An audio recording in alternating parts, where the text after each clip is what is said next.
বাংলার কৃষ্টি ও সংস্কৃতিকে তুলে ধরার লক্ষ্যে রাজারহাট গোপালপুর বিধানসভা কেন্দ্রের বিধায়ক অদিতি মুন্সি এবং বিধাননগর পৌর নিগমের মেয়র পরিষদ সদস্য দেবরাজ চক্রবর্তীর উদ্যোগে বাঙালিয়ানা 2025-এর উদ্বোধন হল বাগুইআটির মোড়ে।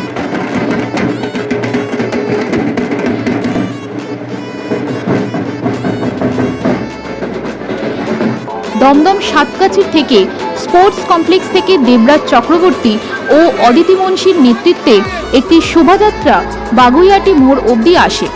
শোভাযাত্রায় বাংলার সংস্কৃতির অঙ্গ ঢাক, সং, বাউল, হাতে টানা রিক্সা, সাঁওতালি নৃত্য, লেপচা নৃত্য ইত্যাদি পরিবেশিত হয়। শোভাযাত্রা অংশগ্রহণ করেন দক্ষিণ দমদম বিধানসভার বিভিন্ন পৌর প্রতিনিধিরা। এখানে উৎসবের সূচনা করেন বিধানসভার স্পিকার বিমান বন্দ্যোপাধ্যায় ও সাংসদ অধ্যাপক সৌগত রায়। উপস্থিত ছিলেন বিশিষ্ট লেখক শীর্ষেন্দু মুখোপাধ্যায়, চলচ্চিত্র শিল্পী মাধবী মুখোপাধ্যায়।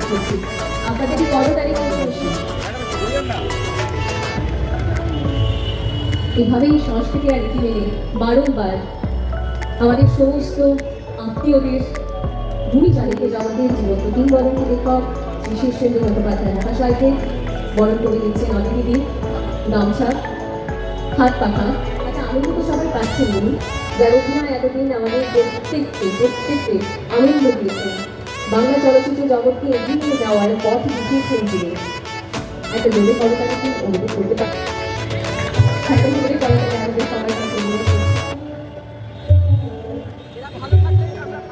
দিকে সর্বদা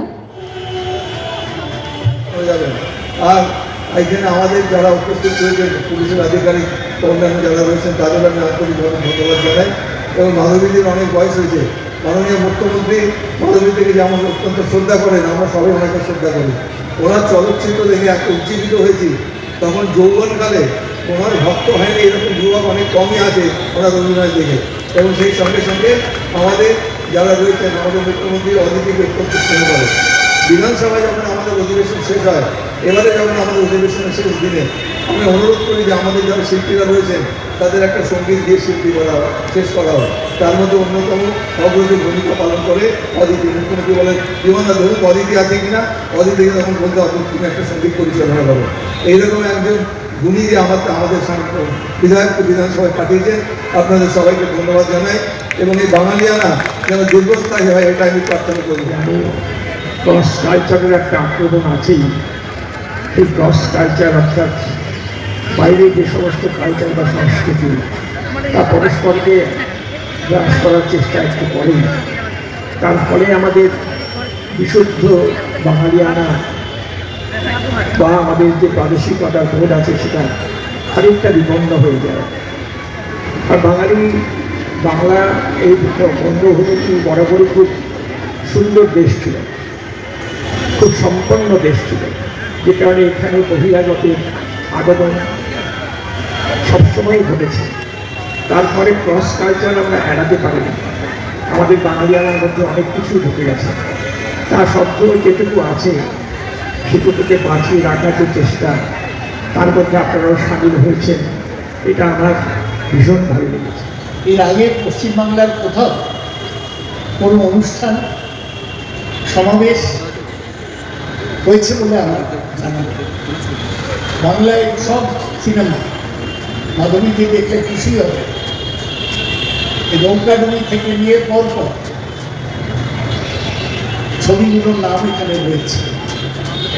বাঙালিয়ানা কি শীর্ষেন্দুবাবু লেখা গল্পটা কি বাঙালিয়ানা, না শবরের গল্পটা বাঙালিয়ানা? এটা ভাবা না। মাধবী মুখার্জি চারুলতা কি বাঙালিয়ানা, না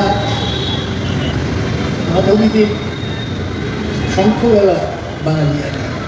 এই সব নিয়ে আমাদের কনফিউশন। আজকে অনেক সময় হয় যে যখন আপনার কোনো চাওয়া বা কোনো মন থেকে আশা করা জিনিস আপনার চোখের সামনে বাস্তবায়িত হয়, তখন অনেক সময় আমরা সত্যি ভাব প্রকাশের ভাষা ব্যবহার করি বা আমরা বাক্য উচ্চারণ করি। আজকে আমার অবস্থা কিছুটা সেরকমই, তার কারণ এই বাঙালিয়ানা আমার একটা ইচ্ছে ছিল বা স্বপ্ন ছিল। সবসময় মনে হতো যে যখন আমরা যত সময় যাচ্ছে আমরা নিউ ইয়ারকে যেভাবে সেলিব্রেশনের পথে নিয়ে যাচ্ছি, সেই জায়গা থেকে ছোটবেলা থেকে দেখে বড় হয়ে ওঠা পয়লা বৈশাখের রঙটা আস্তে আস্তে ফিকে হচ্ছে।